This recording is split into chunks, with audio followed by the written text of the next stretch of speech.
कामिनी, आईचं कुळ बापाचं कुळ सोडून ती येते, तुमच्या कुळाशी संलग्न होते. आणि रामानं तिला तिथं काही अतिप्रसंग केला, विनयभंग केला.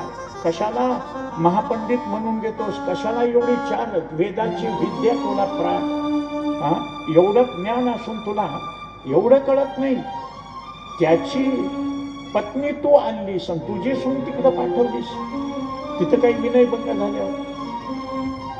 रावणानं जे शब्द उच्चारले ते महत्वाचे, ते लक्षात ठेवा.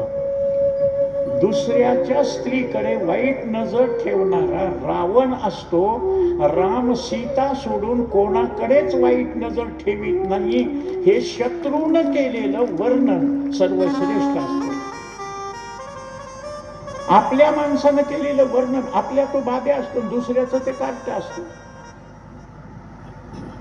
म्हणून प्रभू रामचंद्रानं समोर आल्या बरोबर हात जोडले, रडायला सुरुवात केली. रामा काय केलंस हे? बिभीषणानं सांगितलं, ही इंद्रजिताची पत्नी सुलोचना शेषकन्या आहे. मी तुझी मुलगीकडे मुलीचा सौभाग्याचा वाटा हिसकावून घेऊन तिला विधवा करून कोणता धर्म सांभाळणार आहेस? यदा यदा ही धर्मस्य म्हणतो तो. आणि मुलीला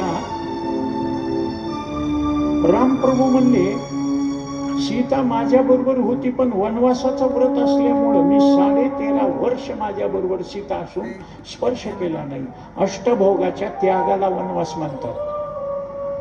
म्हणून मी स्पर्श सुद्धा केलेला नाही. अहो, मी लक्ष्मणाची मुलगी. एकदम खोटं. लक्ष्मणानं तर उर्मिलेचा पूर्ण चेहरा सुद्धा पाहिला नाही. 2 अनारसे घेऊन